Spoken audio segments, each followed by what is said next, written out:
Hi everyone, this is Riddhi, and if you're new to this channel, please take a moment to subscribe to my channel below. Today, we are going to have a very honest conversation about content creation for busy service providers.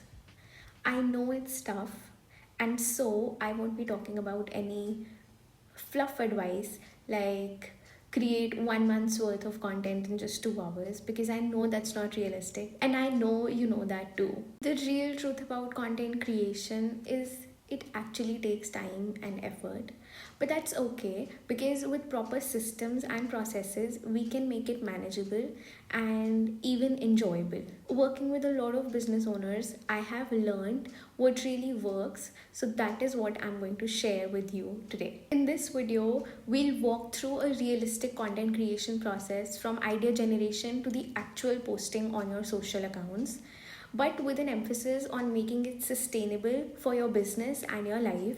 Because let's be honest, the goal here isn't to create as much content as we can, but to make content which actually connects you with your ideal audience. But before we dive in, I really want us to acknowledge one fact that content creation can be really overwhelming for someone who is wearing multiple hats, because you're not just posting on your social accounts, you're also a CEO handling so many tasks, from getting on discovery calls, handling invoices, being a team manager, sending emails, and whatnot.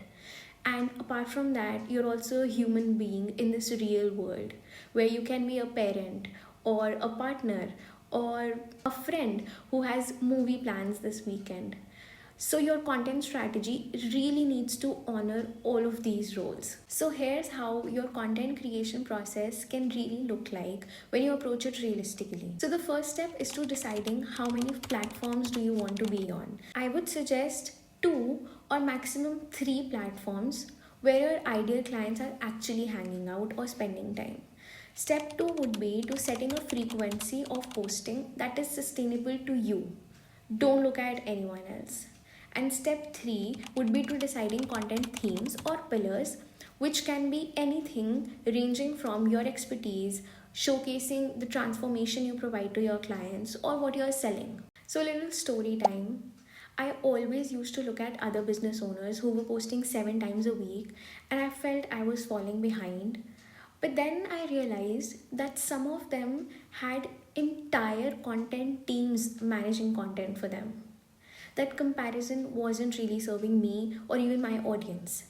And that is when I adjusted my posting frequency from 5 posts a week when I didn't have a lot of clients to 3 times a week when the client work increased. And what it really did was enhance my content quality, because now there was better intent behind my posts instead of just increasing the number of posts. Always remember, a consistent sustainable pace is always better than burnout inducing posting frequency. And now onto the content framework. I've divided this into three major parts. The first one being quarterly direction setting.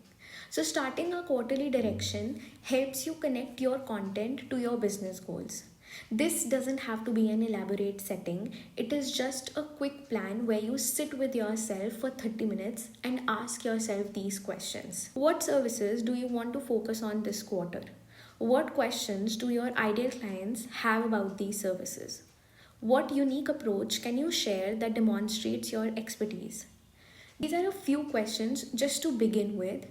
The answers to these questions will actually give you a simple roadmap without overcomplicating the planning process so much. The step 2 is to create a simple content calendar.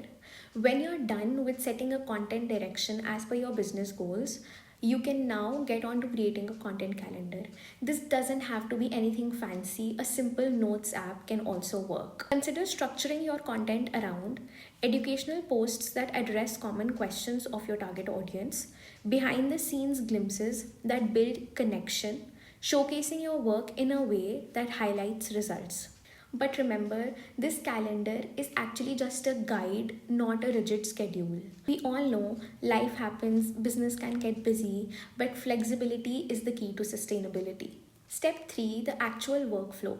Now, for the content creation part, having a simple workflow makes all the difference. And you might consider setting aside dedicated time blocks for content creation. creating templates for recurring content types, using a simple system to track ideas when inspiration strikes. Remember, the goal here isn't perfection, it is to create content that actually connects you with your target audience without this business taking over your entire life. Now, after you've decided everything, it's time to make content creation sustainable for your business, and here are a few tips to do so.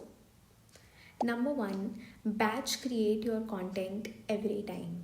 As per your time blocks, try to shoot multiple pieces of content in one go. Number two, repurpose thoughtfully.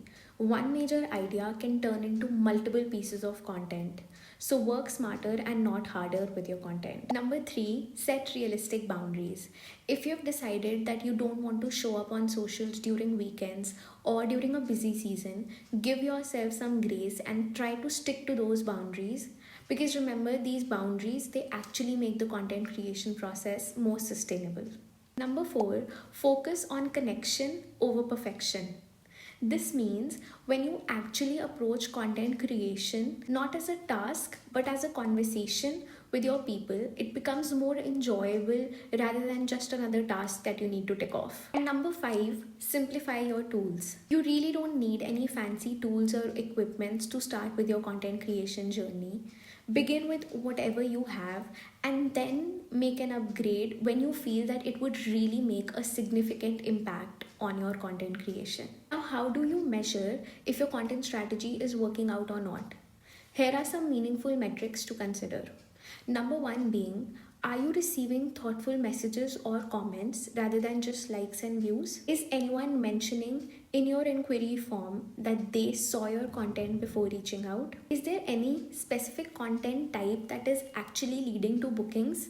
If so, try including more of that in your content calendar. And lastly, but the most important one, are you still enjoying content creation or is it leading to burnout? Remember, the most impressive metrics mean nothing if content creation is burning you out, and success means your well being too. I hope this more realistic approach to content creation helps you feel more inspired and less overwhelmed. And remember, content creation should work for your business and your life and not the other way around. I'd love to know which part of this video resonated with you the most. Please leave a comment below and let's continue the conversation there. And if you have any other topics that you'd like me to talk on, leave them in the comments below too. Take care and create content that feels good to make, and I bet that would feel good to consume as well.